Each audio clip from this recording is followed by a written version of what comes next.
प्रमोद भेजा ना। नहीं चलेगी, नहीं चलेगी, नहीं चलेगी, नहीं चलेगी। कम करो, कम करो, कम करो, कम करो, पेट्रोल डीजल का भाव कम करो, कम करो, कम करो, कम करो।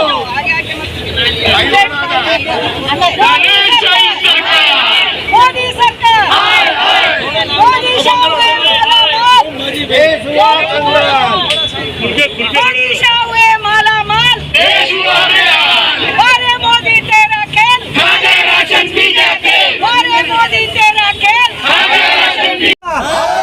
मोदी सरकार, अरे यार मोदी सरकारचं करायचं काय? मोदी सरकारचं करायचं काय? कम करो, कम करो, कम करो। देखिए अभी पिछले 5 दिनों में 10 बार तो ये भाव बढ़ा दिए लोग ने, 10 दिन में 5 बार भाव बढ़ा दिए।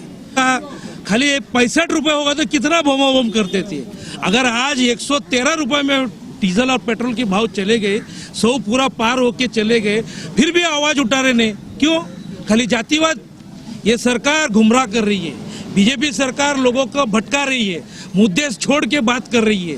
क्योंकि जब भी हम लोग मुद्दे की बात करते, डेवलपमेंट की बात करते, उस पर वो जाते हैं खाली जातिवाद, हिंदू और मुस्लिम, बस ये करके उनका दिन निकल रहा है।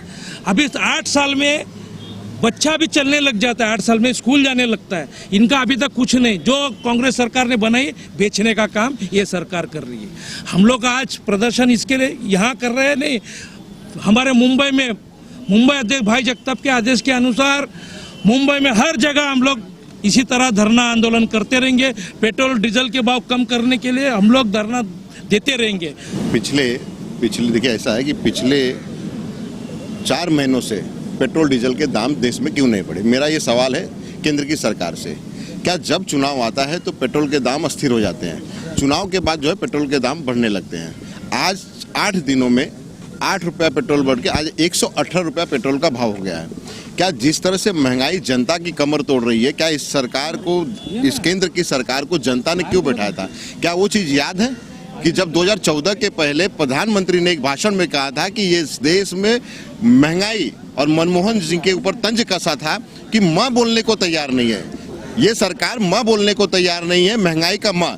मैं आज उसी लहजे में इस देश के प्रधानमंत्री से पूछना चाहता हूं कि इस देश के जो है प्रधानमंत्री मोदी जी माँ बोलने को तैयार नहीं है। कहाँ गया वो माँ जो महंगाई की कमर तोड़ आज जो जनता के ऊपर डाला जा रहा है? खाने का जो आज तेल है वो 200 रुपये को पार कर गया है, पेट्रोल आज 118 हो गया है, आने वाले समय में 150 हो जाए, इसका कोई भी जो है हम ये नहीं कर सकते हैं, आने वाले समय में 150 भी हो सकता है। तो केंद्र की सरकार की जो 2 नीति है, ये 2 नीति सिर्फ इस पे टिकी है, इस देश में हिंदू और मुसलमान के ऊपर टिकी है, मंदिर और मस्जिद के ऊपर टिकी हुई है। इनको अगर कुछ नहीं मिलता है तो मंदिर और मस्जिद के मुद्दे को लाते हैं, देश के मुसलमानों को लाते हैं। कब तक आप जो है देश भावना की राजनीति करेंगे? अब इस राजनीति से ऊपर उठिए। देश के प्रधानमंत्री जी, मैं आपसे अपील करता हूं कि उस माँ को वापस फिर से लाइए, जिस माँ के बारे में आपने जिक्र 2014 में किया था कि माँ मुझे दिखाई नहीं दे रहा, महंगाई मुझे दिखाई नहीं दे रही है, और इस देश की कांग्रेस की सरकार महंगाई कमर तोड़ बढ़ा रही है।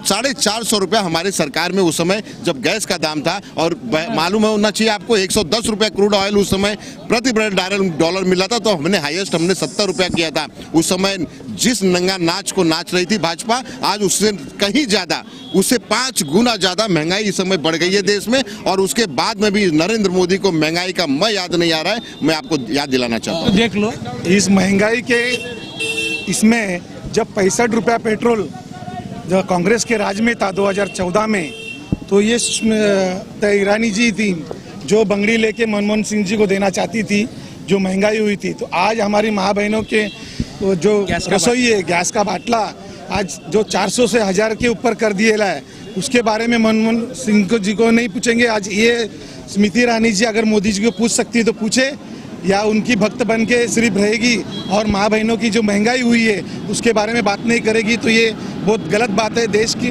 मतलब ये देश की सेवा करने नहीं आई है, धर्म भेदभाव करने के लिए ये सरकार बैठी हुई है। हाँ नहीं करती है। 65 रुपया कहा था और 115 रुपया आज पेट्रोल है, डीजल 100 रुपये की पार हो गया है।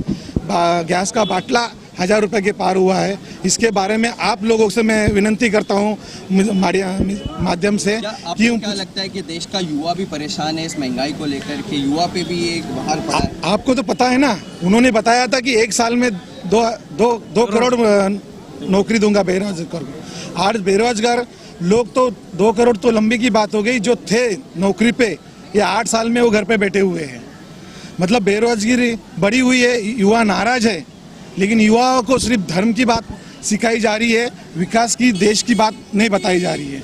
आने वाले दिन में ये देश के लिए बहुत घातक है। लोगों ने, युवाओं ने, हर माता भगिनी ने ये समझना चाहिए कि देश के लिए विकास सबसे बड़ी बात है। देश आगे लेके जाना है तो विकास होना चाहिए। सब जाति धर्म को एक साथ लेके चलना चाहिए। धर्म की बात नहीं होनी चाहिए।